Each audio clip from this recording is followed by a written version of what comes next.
Good morning, good evening, whoever you are, wherever you are, whatever you might be doing. We wish to welcome you to the Silverlight Show.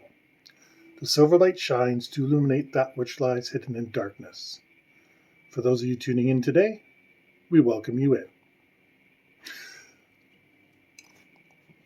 My little girl's growing up, and she got a bike. Now, we live in one of those places that has a bike helmet law. You know what? Ultimately, I agree with the bicycle helmet law. Every time I see people in the bike lanes, they're wearing helmets. Children, yeah, their brains are precious and fragile and everything else. They should be wearing helmets. What I found out is the law in our area, in our province, specifies that you have to wear a helmet until you're 18 years old. This kind of stupefies me. I mean, the purpose of a bicycle helmet is to protect your brain.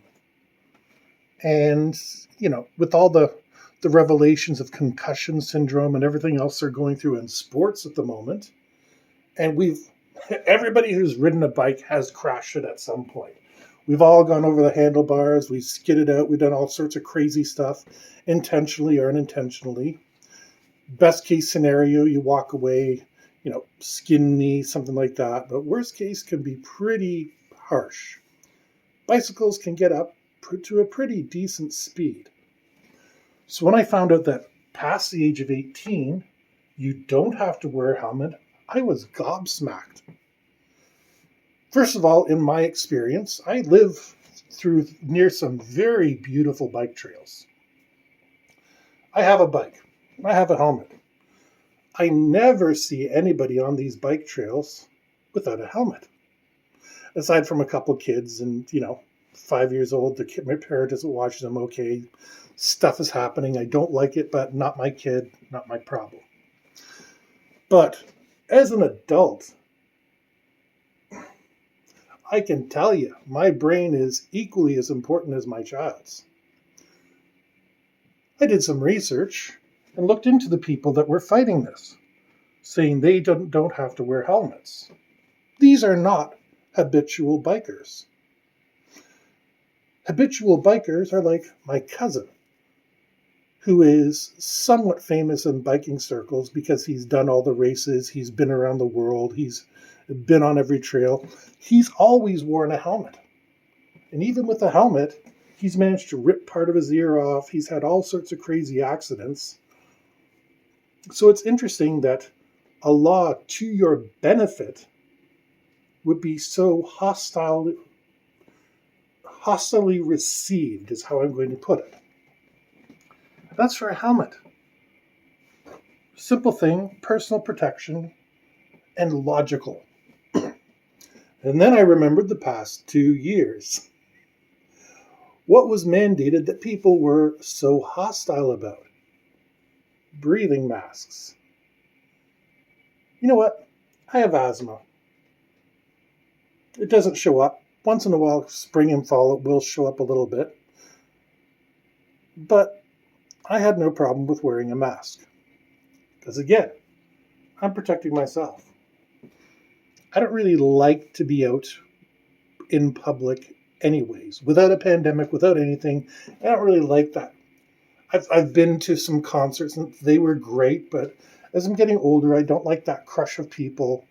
And yeah, Aerosmith was fantastic live, but it was realistically $50 back in the 1990s for one night of a hell of a memory.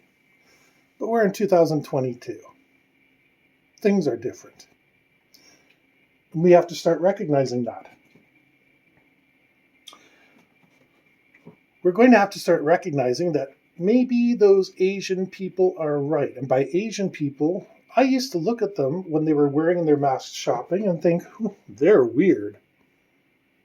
Literally, and when the SARS outbreak happened, I was living in Halifax, halfway across the country from where the SARS outbreaks were happening. And there were Asian people there wearing masks. And at the time, back in 2002, I thought they were nuts. I'll be honest. I'm like, Toronto is an hour and a half plane flight away, but a 24-hour drive away from Halifax. You have nothing to worry about. I stand here in 2022 completely apologetic. I was wrong. Those people were taking sensible precautions.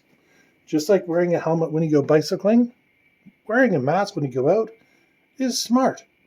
How many times have you been in line with somebody behind you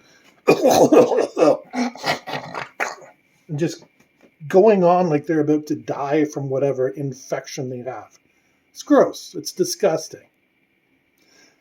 How many times have you been with a coworker who has heroically decided to come into work and they sit there the whole day? Yeah, where you just need to wash your hands every time that you see them. It's horrible. And wearing a mask makes sense in 2022. Now, I'm not saying 100% of the population needs to be wearing masks. And I don't know what this will do on the dating scene. Lower your mask, you could wind up with a different person. But at the same token, it's something we need to consider in our own rational self-interest.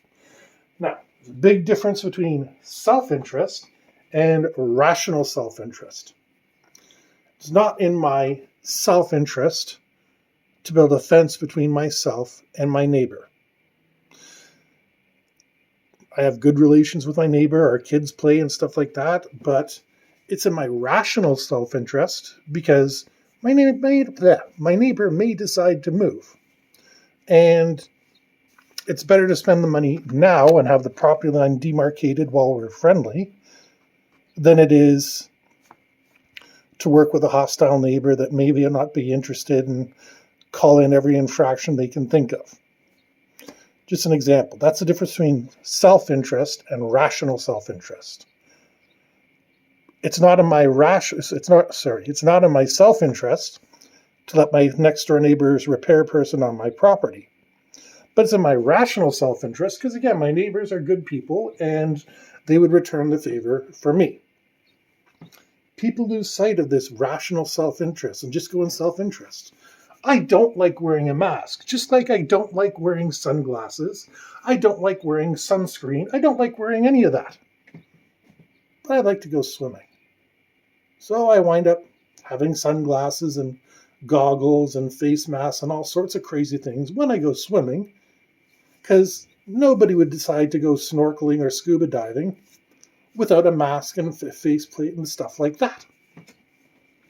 It's not in your rational self-interest or your self-interest because you'd be dead.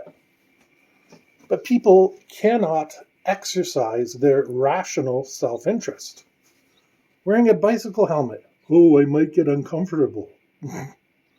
So, it's going to be easier to be a little bit uncomfortable than having a concussion or a head injury. Oh, I don't like wearing a mask.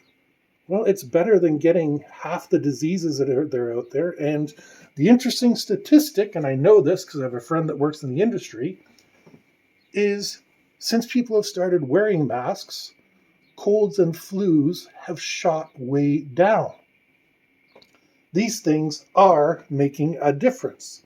They've had to lay off employees because people are not getting sick because we're wearing personal protection. Now, in your personal office, assuming you work your standard office job, yeah, your coworkers, I don't expect them to wear a mask because whatever you get, you're passing it between you. That's just the way offices work. Someone's going to hang out on your desk. Maybe they wipe their nose or something. And yeah, blammo, you've got the local cold or flu or whatever it is, and you were going to get it whether you were wearing a mask or not. But when I visit my friend, I know he does a pretty good job making sure, well, he does tell me we're not feeling well, don't come over. I do the same with him. Rational self-interest. We want to hang out together, but it makes no sense to get everybody sick.